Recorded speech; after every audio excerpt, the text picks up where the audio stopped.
चुनाव की हलचल हर ओर देखी जा सकती है। प्रचार करने में सभी पार्टियों ने अपनी एड़ी चोटी का जोर लगा दिया है, लेकिन इस बीच कुछ पार्टियां चुनाव आयोग की ओर से लागू नियमों को भूल जाती हैं। दोस्तों, ये तो आप सभी जानते होंगे कि आदर्श आचार संहिता के मुताबिक चुनाव प्रचार के दौरान न तो धार्मिक प्रतीकों का इस्तेमाल किया जा सकता है और न ही धर्म, संप्रदाय या जाति के आधार पर वोट देने की अपील की जा सकती है। इसी के साथ साथ किसी भी धर्म या जाति के समुदाय के खिलाफ नफरत फैलाने वाले भाषण देने या नारे लगाने पर भी रोक है। लेकिन इन नियमों के बावजूद भी क्या इन नियमों का पालन चुनाव आयोग करवा रहा है? बीते दिनों जो मामले सामने आए, जैसे कि बीजेपी के चुनाव प्रचार में राम मंदिर का इस्तेमाल और राजस्थान के बांसवाड़ा में प्रधानमंत्री मोदी द्वारा दिए गए भाषण में मुसलमानों के बारे में की गई टिप्पणियां इन नियमों के बिल्कुल खिलाफ जाती हैं। इस मामले में चुनाव आयोग की भूमिका पर विपक्षी दल सवाल पूछ रहे हैं। पीएम मोदी ने पूर्व प्रधानमंत्री मनमोहन सिंह के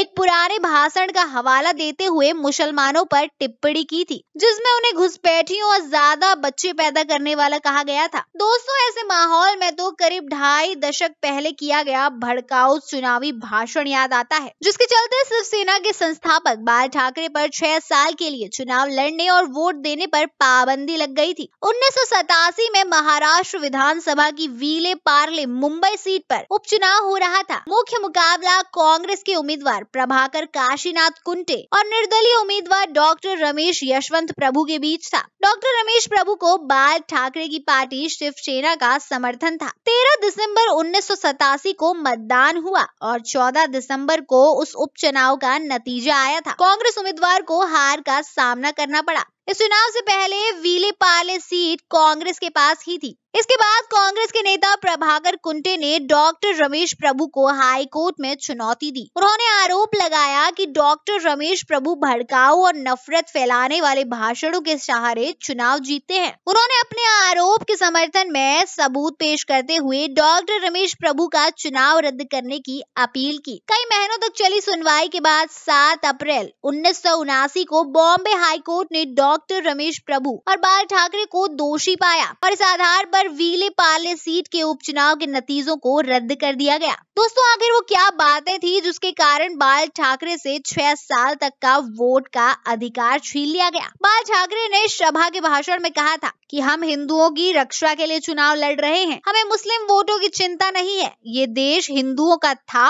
और हिंदुओं का ही रहेगा। उनके इन भाषण के आधार पर दोनों को चुनाव में भ्रष्ट आचरण का दोषी पाया गया। सुप्रीम कोर्ट ने डॉक्टर प्रभु को तो सजा दे दी, लेकिन उनका चुनाव जिन बाल ठाकरे के भ्रष्ट आचरण से प्रभावित हुआ था, वो तो किसी भी सार्वजनिक पद पर नहीं थे, इसलिए उनकी सजा क्या हो। उसके बाद सुप्रीम कोर्ट की ओर से बाल ठाकरे का मामला राष्ट्रपति को भेजा गया। चुनाव आयोग ने 22 सितंबर 1998 को अपनी सिफारिश राष्ट्रपति कार्यालय को भेजी। इस सिफारिश में डॉक्टर मनोहर सिंह गिल ने लिखा था कि अदालत में दोषी पाए जाने के कारण बाल ठाकरे को 6 साल यानी 11 दिसंबर 1995 से 10 दिसंबर 2001 तक के लिए मताधिकार से वंचित कर दिया जाए, और ऐसा ही किया गया। दोस्तों, ये पूरा किस्सा बताता है कि भारत में उस वक्त संवैधानिक संस्थाएं अपने आप में कितनी मजबूत और अपने कामों के प्रति कितनी सतर्क थी। खुद बाल ठाकरे ने अपना मताधिकार रद्द किए जाने के फैसले की आलोचना जरूर की थी, लेकिन इसके लिए उन्होंने कांग्रेस को कभी जिम्मेदार नहीं ठहराया। सजा के कारण बाल ठाकरे 1999 के लोकसभा चुनाव और महाराष्ट्र विधानसभा के चुनाव में वोट नहीं डाल पाए थे। उन्होंने 2004 में प्रतिबंध हटने के बाद पहली बार वोट डाला था। दोस्तों, आपका इस खबर को लेकर क्या कहना है, कमेंट बॉक्स में जरूर बताएं।